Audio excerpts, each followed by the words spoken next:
When we say there's no regression, which means you can't fall back from the furthest place that you've expanded to, that's true of every vibration. No vibration ever becomes less.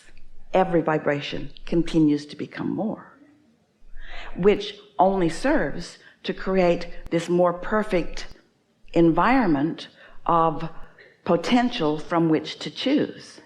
That's why you want to be a deliberate creator, able to focus your thoughts in the direction that you want, so that you can choose from this plethora of possibilities that which your inner being is in agreement with, which is the positive energy of all of it. And only that, when you focus upon what you don't want, your inner being does not.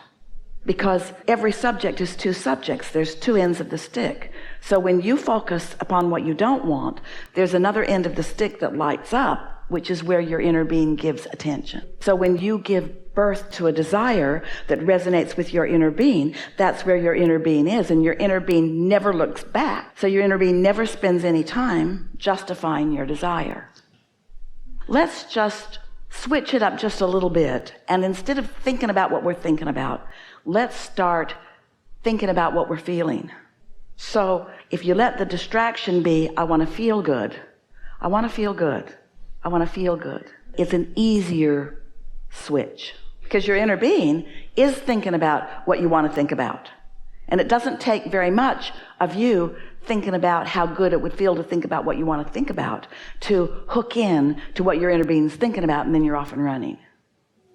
There's two sides to every equation. There's unwanted and wanted. And every time a subject comes up, it really is like a long stick with both ends on it. And when you step into a situation, you're somewhere along the spectrum of that stick, from all the way not wanted to all the way wanted and something in between. So when you hold knowledge that this is just a vibration, like a musical scale almost, and that you could pick any note that you want to, and that your inner being has already picked the note, and you just think about what that note sounds like or what that note feels like, then instead of sorting it out any further, if you understand that you've already sorted it out and you've already launched the rocket and your inner being has already got hold of it, and now your work is simple, just feel your way to it, then before you know it, you're in alignment with your inner being, and the progression of that positive thought then starts flowing into your mind. That's why we call it the receiving mode. For a while we were saying to you, so you've created this vortex, and now you got to get in it. You got to get in there. And you didn't really like the idea of that. We wrote 2 books about it, trying to convince you that if you would just get in there, that you'd feel so much better. But it felt odd to you. How do I get into something I can't even see? We said, feel your way in. Oh, thanks a lot, Abraham. That's really helpful. But we wanted you to understand the concept of it. And so then we came to helping you to realize that there's a vibrational frequency there that is full of ideas and full of a path to everything you want, full of impulses and ideas and paths and rendezvous and the exhilaration of life, that anything you want can manifest right before your eyes with you right in on every step of it, which is just the way you like it.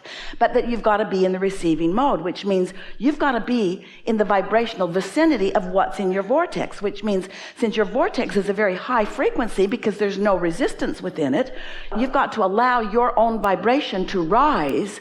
And when you do, then what's in your vortex flows into your mind, ideas and impulses. And once you get into that mode where an idea flows and you follow it and you see the payoff, so you understand that what you did was you quieted your mind enough that you allowed your vibration to rise, because when you were not perpetuating a lower vibration, then a higher vibration just took over, because that's what's natural. Just like when you let go of the cork, it will float. When you let go of your vibration, it will rise. And then when you start receiving ideas, then you understand, that's the receiving mode. That's what it feels like to be in the receiving mode of my vortex. That's what it feels like to be in such concert with my inner being that in snatches of time, I know what my inner being knows. That's really what Esther demonstrates when she allows us to flow through her. She's demonstrating the receiving mode of being in such perfect sync with the vibration of Abraham, that what we know in the moment of our knowing is her knowing. And it's so complete that she can find words that are as perfect as her vocabulary will allow them, and sequence of words that will convey to you what we mean. We want to remind you of some things you knew when you made the decision to come. We want to remind you that the law of attraction abounds, and we want to remind you of the power of your own thought.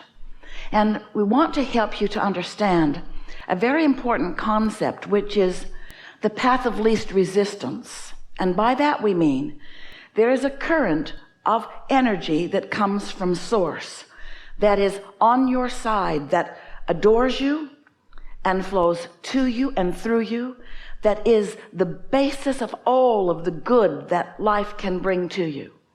It comes from source energy. It's an awareness of source energy upon you and your value, your true perfection. It's source energy who adores you and who flows to you and through you. And when you get in alignment with that flow, that is the ultimate path of least resistance. It's the flow of love. It's the flow of clarity. It's the flow of well-being. It's the flow of good feeling. It's the flow of joy. It is the path of least resistance. And so love is the path of least resistance, and hate is the path of most resistance. Ease is the path of least resistance, and struggle is the path of most resistance. And so clarity is the path of least resistance, and confusion is more resistance. You see what we are getting at? So as you came into this physical body, you knew that part of you was being focused into this body, and you knew that this part of you that came into this human form would be subjecting yourself to a variety that did contain resistance. And you came willingly and expectantly and eagerly, because you also knew that the larger part of you, some call it your soul, your inner being, some call it source or God. We call it your inner being, this non-physical energy of perfection and of expansion, continually becoming more. You knew that that part of you would remain non-physically focused and would be steadily flowing to you, and that if you were in a receptive mode, you would be able to feel that clarity and that energy and that love. And you knew that in doing that, you would enjoy your expansion. So you said, I'll go forth with other humans, and I will explore the variety. And out of my personal and important exploration, I will come to my own conclusions about what I prefer. In other words, the universe will expand because of my attention and focus.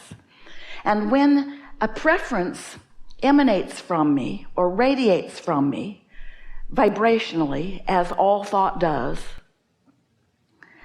that thought will be understood by my inner being and will be focused upon by my inner being, will absolutely and actually be held in a vibrational environment. In other words, my inner being will receive my desire, will understand it, and will become it, and will hold the vibrational essence of it.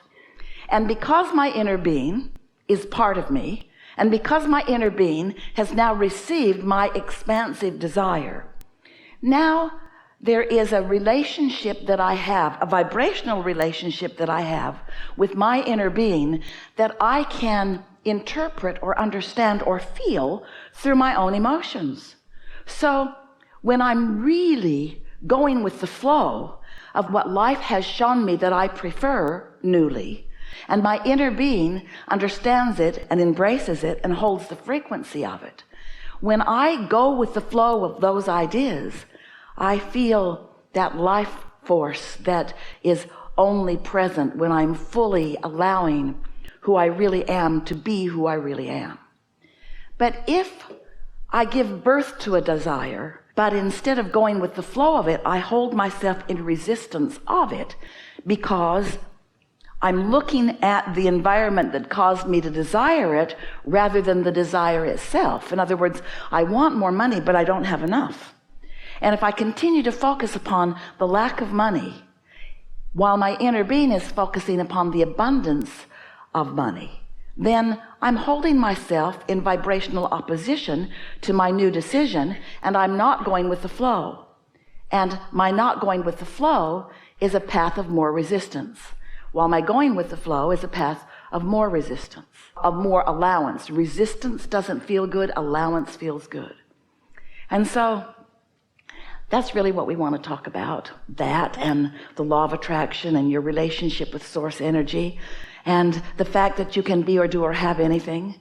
We want to show you how to understand your emotional guidance system and how to focus in a way that allows you to be less resistant more of the time and more allowing more of the time, and therefore more joyful more of the time, more in control of your own life more of the time, more loving toward others, more supportive of others, more uplifting for others, more of the energy that creates worlds rather than the energy that holds the creation back just a little bit. And the thing is, you can't hold the creation back. You can just make yourself miserable trying. Because once a desire is born, it's off and running. Because that's what you said you were here about. So briefly, we just want to remind you that there is a creative process that once you get in sync with it, you will find such success at flow and ease and becoming in the way that you really mean to. Don't you just love that? That's why you're here. The thoughts that you find along your trail can evolve right before your eyes into the things that you prefer.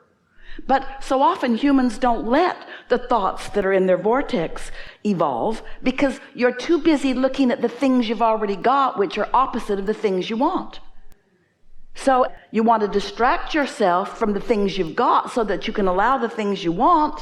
Okay, things I've got. I don't want to think about you anymore. You think, I don't want to think about not enough money. I'm not going to think about not enough money anymore because thinking about not enough money doesn't get me any more money, and I want more money, but I'm not going to think about not having enough money, but I don't have enough money, and most of the people I know don't have enough money. Hardly anybody has enough money. There's never been any money in my family. I'm doing it again. I don't have enough money.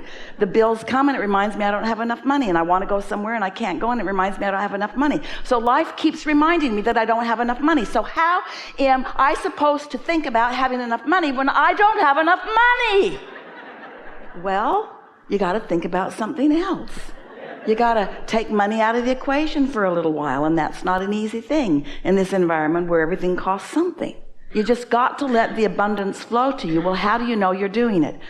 You find snatches of feeling good. We're going to give you an analogy. You may have heard it before. Think about being on a hill. Esther thinks about the one in San Francisco, the Mini in San Francisco, where she's at this hill and she can see this roller coaster of a road going down into the bay. So put your car at the top of that hill and take the car out of gear and take the brake off, and then give yourself a lesson in physics and push your car just a little bit to see what will happen. Just nudge it a little bit. Well, pretty quick, you become pretty aware of what's going to happen with your beautiful car.